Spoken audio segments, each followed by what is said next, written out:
हरे कृष्णा सभी भक्तों को। तो आप सभी का स्वागत है आज के गीता ज्ञान में। तो दोस्तों, आज हम गीता में 10वां अध्याय पढ़ेंगे और हम जानेंगे कि भगवान श्री कृष्ण ने हमें क्या समझाया है। तो चलिए गीता ज्ञान शुरू करते हैं। हे महाबाहु अर्जुन, तुम मेरी बात जिस प्रीति से सुन रहे हो उसे देखते हुए तुम्हारे हित की इच्छा से मैं तुम्हें तत्व की बात सुनाता हूँ। सुनो, देवता और वेद वेता महर्षियों का भी मैं कारण हूँ। हे अर्जुन, वे मेरे सामर्थ्य को नहीं जानते। जो मुझको कारण रहित और अजन्मा सब लोगों को महेश्वर करके मानता है, वह पंडित सब पापों से मुक्त हो जाता है। निश्चय करने की शक्ति, तत्व ज्ञान, विवेक, क्षमा, सत्य, इंद्रियों पर विजय, सुख दुख, उत्पत्ति, प्रलय, भय अभय, अहिंसा, सुख दुख आदि में समचीन रहना, प्राप्तार्थ में संतोष, दोनों में सहन, दान, कीर्ति और अकीर्ति में समान, ये सब प्राणियों के नाना धर्म मुझ ईश्वर से ही होते हैं। कश्यप, अत्रि, भारद्वाज, विश्वामित्र, गौतम, जमदग्नि और वशिष्ठ, ये सब प्रारंभिक पूज्यतम ऋषि, स्वयंभू आदि सब मनु मेरे ही मानस पुत्र है। इनमें जा रचना करने और रक्षा करने का धर्म है, वह परमेश्वर के इस स्वभाव का ही परिणाम है और यह संसार उनकी ही पूजा है। हे अर्जुन, जो पुरुष मेरे इस परमेश्वर रूप शक्ति और योग शक्ति को ठीक समझ लेता है, वह निसंदेह निश्चल मर्म योगी बनकर ईश्वर का अनन्य भक्त होता है। ईश्वर सबकी उत्पत्ति का कारण है, ईश्वर से ही सारा जगत चेष्टा करता है। यह समझने वाले श्रद्धालु पंडित जन ईश्वर का भजन करते हैं, निरंतर ईश्वर का ही ध्यान करते हैं, प्राण भी उनके वहीं रहते हैं, पर इस पर मेरा ज्ञान कराते और शिष्य को मेरा ही उपदेश करते हैं। इसी में प्रसन्न रहते हैं और रमते हैं। इस प्रकार निरंतर मुझ परमेश्वर में ही रहने वालों और प्रतिपूर्वक भजन करने वालों को वह समत्त बुद्धि योग देता हूँ, जिससे वे मुझ में समुद्र में नदी की भांति लीन हो जाते हैं। ऐसे पुरुषों पर मैं ईश्वर अनुग्रह करके उनके अंतःकरण में स्थित अविवेक से उत्पन्न अंधकार को, अज्ञान को ज्वलमान ज्ञान दीप से नष्ट कर देता हूँ। हे अर्जुन, नित्य ईश्वर को स्मरण करने वाले कर्मयोगियों का अंतःकरण ज्ञान के प्रकाश से आलोकित हो उठना है। अर्जुन बोला, हे भगवान, आप ईश्वर को सब ऋषि, महर्षि, नारद, असित, देवल, महर्षि, व्यास और आप स्वयं भी पर ब्रह्म, परम धाम, सनातन, दिव्य पुरुष, देवों के आदि अजन्मा और सर्वव्यापी बताते हैं। हे केशव, आप जो कुछ कहते हैं मैं उस सब को सत्य मानता हूँ। देव दानव कोई भी आपके स्वरूप को नहीं जानते। हे पुरुषोत्तम, भूतोत्पादक, हे भूत नियंता, देवादिदेव, जगत पालक साक्षात आप ही है, अन्य कोई नहीं।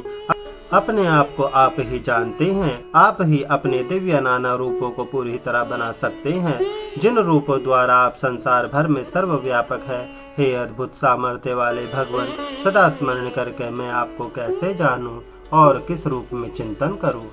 हे जनार्दन, अपने सामर्थ्य और नाना स्वरूप विभूतियों को विस्तार से कहिए, मैं सुनकर आघात नहीं हूँ।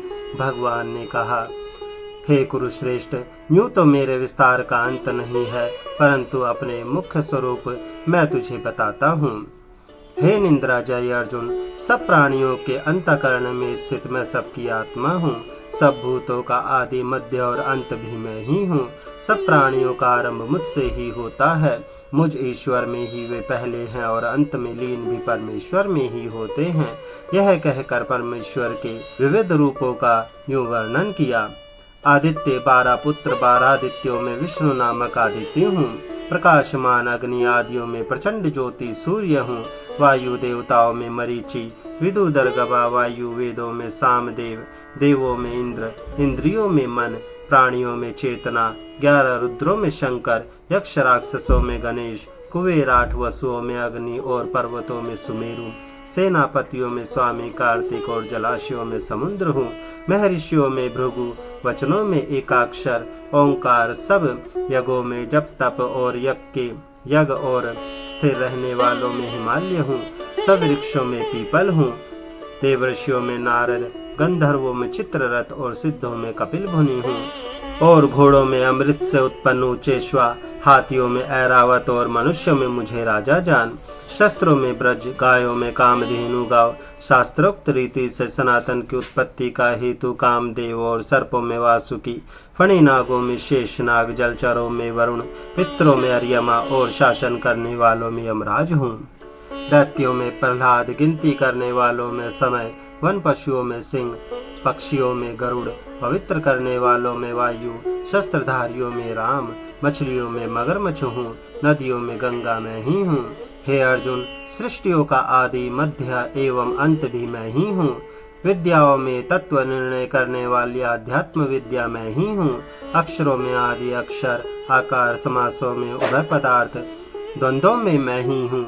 अक्षर काल और विराट स्वरूप सबका दाता मैं ही हूँ। सर्वहारी मृत्यु और उत्पन्न होने वालों की उत्पत्ति का कारण मैं ही हूँ।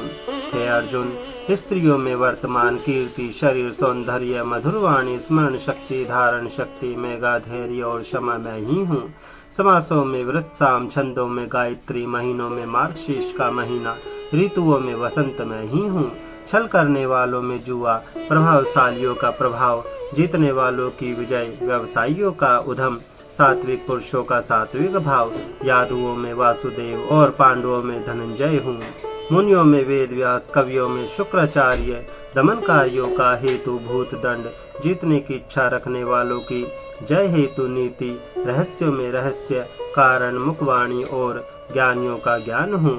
हे अर्जुन, चराचर जगत का बीज मैं ही हूँ। कोई भी ऐसा चर अचर पदार्थ नहीं है जो मेरे बिना हो, इसलिए सब कुछ मेरा ही स्वरूप है। परंतप मेरे दिव्य स्वरूप का अंत नहीं है। मैंने यह जो विस्तार बताया है तो नामात्र ही कहा है। हे अर्जुन, जो प्राणी धन धान्य समृद्धि युक्त, राज्य आदि ऐश्वर्य युक्त अथवा बल शक्ति संपन्न है, उन सब की मेरे तेज के अंश से ही उत्पत्ति हुई जान। हे अर्जुन, अथवा यह सब जानने से तुझे क्या प्रयोजन? मैं अपने एक अंश से सारे जगत में व्याप्त हूँ। तो भक्तों, आज के गीता ज्ञान में बस इतना ही। कमेंट करके ज़रूर बताना कि आज के गीता ज्ञान से आपने क्या सीखा, और अगर जो इससे रिलेटेड आपका कोई क्वेश्चन है तो वो मुझसे कमेंट के ज़रिए पूछ सकते हैं। मैं कोशिश करूँगा उसका जवाब देने की। हरे कृष्णा।